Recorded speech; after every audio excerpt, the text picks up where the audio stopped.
play Dragon, you know that it's an opening line in Sicilian defense that starts after e4 and c5.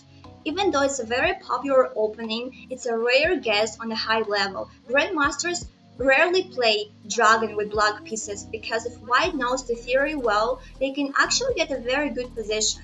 But the positions are kind of crazy, and as I already said, they are very rare on Grandmasters level. However, in the past week there were two games played by strongest Grandmasters in the world, and I'm really happy to share those games with you so that you can learn from them, you can learn the ideas in the Dragon middle game. As you know, it's important to understand what to do after the opening, to know the middle game plans. It's not enough to just learn the opening moves and be okay with that. So let's get started. The first game was played between Nepo and Fabiano Caruana with black pieces in the Sinquefield Cup around a week ago. So Fabi decided to play the accelerated dragon. He started with g6. And it's not a bad option, it's just important to know that after bishop g7 in this position, white has an option to play pawn to c4 and enter the Marot's line, which can be a bit unpleasant for black if they don't know what to do in the middle game, because typical plans of attacking on the queen side with maybe b5 will be stopped because the pawn is already on c4. However, Nepo didn't play c4. He played knight to c3. And Fabi delayed his d6 move as long as he could. He played knight c6, and then knight f6, and then he castled, and bishop b3, d6, and f3. When somebody plays f3, it usually means that they want to castle alongside, and f3 is made to protect from knight g4 possibly, and also to play g4 in the future, h4, and start the attack on the king side to punish black for having this g6 pawn, which is a kind of hook for white to attack it. So Fabi played queen a5 in this position, and it's not that often met. The most frequent move in this position is bishop to d7, continue developing. So maybe queen a5 was a surprise for Nepo, and normally white plays queen d2 in this position. However, I don't know why Nepo played queen d3, literally giving Fabi an extra tempo, because Fabi played knight e5, attacking the queen, and knight e5 is a typical idea in Dragon because the knight will go to c4 in the nearest future. So after knight e5, queen has to move again, and after that, bishop d7, he continues developing, and he just has an extra tempo in the Dragon position. What else can black dream about? I don't know. So after the castling, he brings his rook to c8, rook f to c8, and after king b1, Fabi plays knight to c4, which is a very common idea in Dragon to place his knight on c4, and as I already said, Nepo gave him an extra tempo to do that. So after Nepo takes, rook takes, and a lot of people may be insecure about this rook on c4 because it looks clumsy. However, without the last squared bishop, it's actually very hard to make this rook go away. b3 is not an option. The c3 knight will be super weak, and attacking it with the queen doesn't really help. Hold on. Attacking it with the queen doesn't really help because of rook a to c8, and black doubled the rook on the half open file, and they're happy. So after rook c4, black literally has no problems, and after g4, Fabi makes another very typical Dragon move. He plays bishop to e6, and a lot of beginners would not even consider this move, because why would you give your bishop away for the knight and get your pawns doubled like that? However, if knight takes, pawn takes on e6, and even though the pawns are doubled, e6 is not a weakness. In this case, it's impossible to target e6. However, the pawn can help the d5 push in the future, and the bishop doesn't have this knight enemy on d4. And as you know, the Dragon bishop is a very strong piece, so when it's open, it can be very dangerous. So after bishop e6, Nepo decides to not take this bishop on e6, and he just plays knight to b3, attacking the queen. Queen goes to a6, and as you can notice already, without this knight on d4, our bishop on g7 becomes a little bit stronger. You have to consider moving your f6 knight somewhere already, and your bishop e6 can already be very strong as well, because your bishop and your queen are both extracting the a2 square. So potentially you can target the a2 square and maybe take this pawn. So bishop d4, and Fabi makes a normal move. He just plays rook a to c8.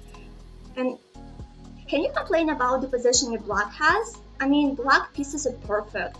Even this bishop that was on d7 has improved, and now it's on e6, targeting a2. The rooks are doubled on the half-open file, and the position cannot be better than that, even though it's still equal. But now Nepo makes a move that makes him lose the game. However, the move looks very typical, and he just plays pawn to g5. That's already a huge blunder. And as you know, you can't win the game without your opponent's help. Your opponent has to make mistakes for you to win the game. And that's the mistake that Nepo made, and that helps Fabi make a very typical and beautiful combination in dragon position. You can pause this video to try to find it yourself. If you're ready, let's keep watching. So, Fabi plays knight to e4, he sacrifices his knight, and I'm pretty sure at this moment Nepo realized what he had done. Because now black is already losing. So if knight takes, then you can take this bishop on d4, and the knight cannot take you back because your bishop on e6 is open now, so you can just checkmate by queen a2, king c1, and queen a1. So after knight a4, the position is terrible, black is already up a pawn, so Nepo takes the knight with the pawn. It doesn't help, bishop takes, knight takes, so our bishop is already very open. And Fabi makes another typical move, even though now it's not a sacrifice, but it's a very typical idea in Dragon to take the knight on c3 with his rook. Rook c3, opening his bishop. And you cannot take the rook back because of the same checkmating idea, queen a2, if white takes knight e6. After that, rook will just take on c2, and even if queen takes, this endgame is terrible for white. You can just take the knight on e6, or you can be even harder by playing, I don't know, queen c4, for example. And black is winning, even though white has two rooks for queen, black has more pawns. So after rook c3, the position for white is already losing, black king is totally safe. So the idea of making different side castling didn't work for white this time, and Nepo plays a3, trying to just defend this a2 square. Fabi finds another very good move. He plays queen to c4, making my favorite battery and wanting to checkmate on a2. Nepo plays b3, queen c5, attacking a3 square, and now I guess Nepo had to defend this a3 square. That was the best option for him, maybe to play king b2, and after that Fabi had to find bishop b3. So the knight cannot take because the c2 pawn is hanging, and if the pawn takes, e5, making the knight go away. If it does, rook goes to c2, gaining the queen. So Fabi would have to find it, but Nepo made it way easier for him to win. He just played rook to c1, defending the c2 square. Queen takes the pawn, and h4, you can see that Nepo just delays his resignation because he's already losing. He's just making some moves. He doesn't want to resign. And Fabi finds another cool idea, which you can find, and you can guess it, rook to c5, bringing this rook from c8 to join the queen on a5 and checkmate this way. And after Nepo plays rook c to f1, Fabi finds the same beautiful idea we talked about, bishop to b3.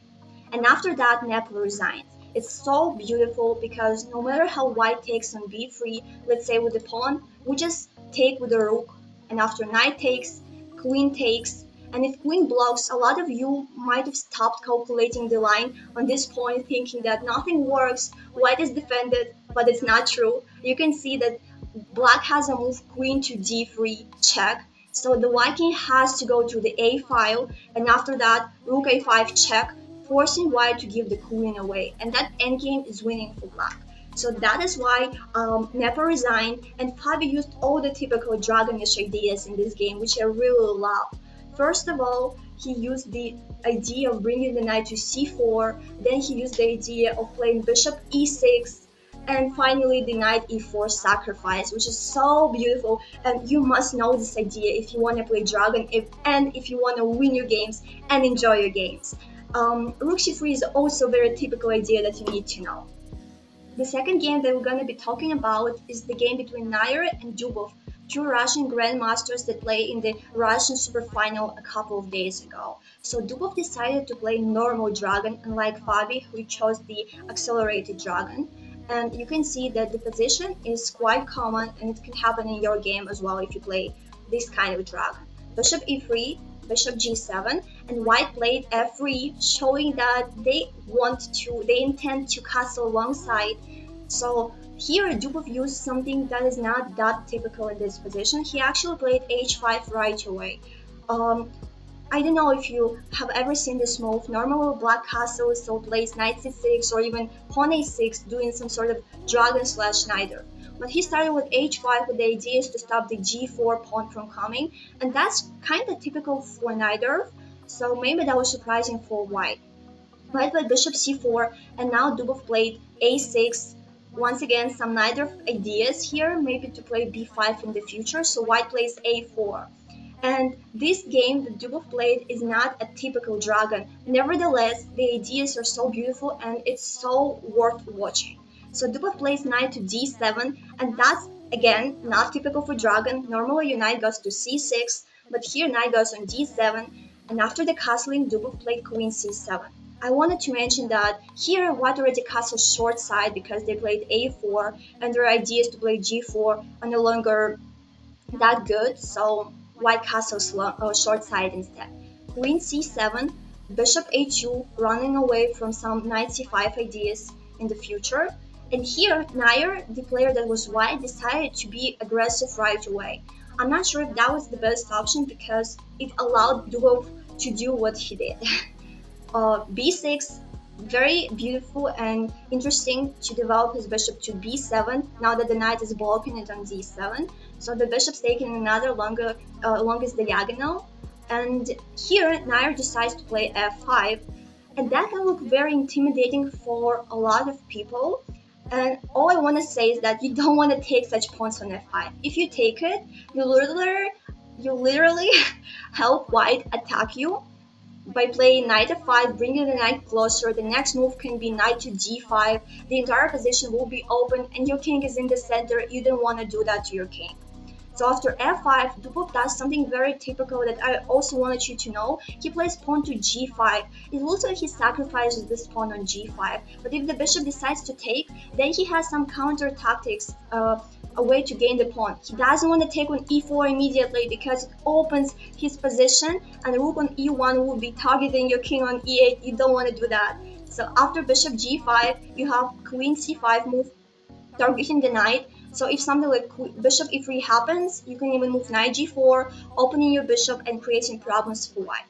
So after queen c5, let's say white just runs away from the pin, king to h1, and here black would just take on e4 now, because if knight takes, they don't take the knight to open the position. They can already take queen on d4, taking this knight, and continue the game, hoping to trade the queens in that position. So that was an option, but Najer didn't take on g5. He didn't want to give black some counterplay. He played knight f3, and after g4, he played knight g5. And I don't know if you see that, but f7 pawn is hanging because the bishop on a2 is very sneaky. So Dubov has to play rook f8, and after that, queen a2. Dubov just improves his position, saying that his king would be stuck in the center and he's okay with that. And that's a very interesting concept, guys. In a lot of Sicilian positions, you can just leave your king in the center. I'm not saying that's what you need to do. Castling is very important, but sometimes being in the center can be safer than going to the side. Like in this case, the queenside castling can be bad for black, and the king side would also be dangerous because he already pushed many pawns. So he decides to keep his king in the center.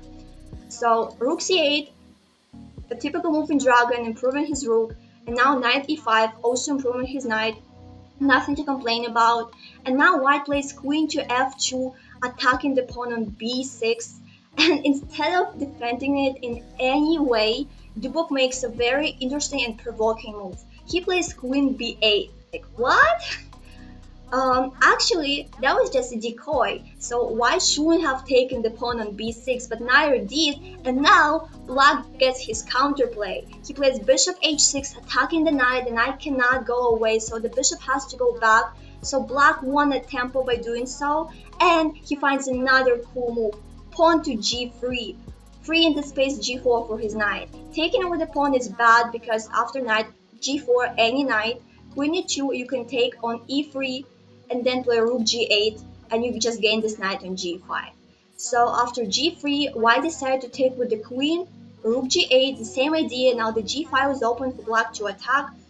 h4, and boom! Dubov does the same thing that I told you about in Nepo versus Fabi game. Rook to c3, a typical exchange sacrifice. So in this case, when he gets rid of this knight on c3, a black gets a chance to take on e4, attacking the queen. Queen goes away, and he makes another wonderful and mind-blowing move. He plays queen to a8. So now he supports his bishop to attack on g2, which is wonderful and mind-blowing because queen b8 looked like a very weird move, but now queen on a8 is very supportive. Now Najer makes his, I would say, the only big blunder in this game. He plays pawn to g3. If he didn't make this move, the position would still be equal, even though black has some dominance in this position. So he plays pawn to g3, and that allows black to do something more beautiful. He takes on g5, and after white takes back, he plays rook to g5. And after bishop takes, knight takes, black has two knights for two rooks, but just look at those knights. They're way better than those two rooks that are blocked by the pawns. The knights, along with the bishop and the queen controlling the longest diagonal near the open king, are so strong.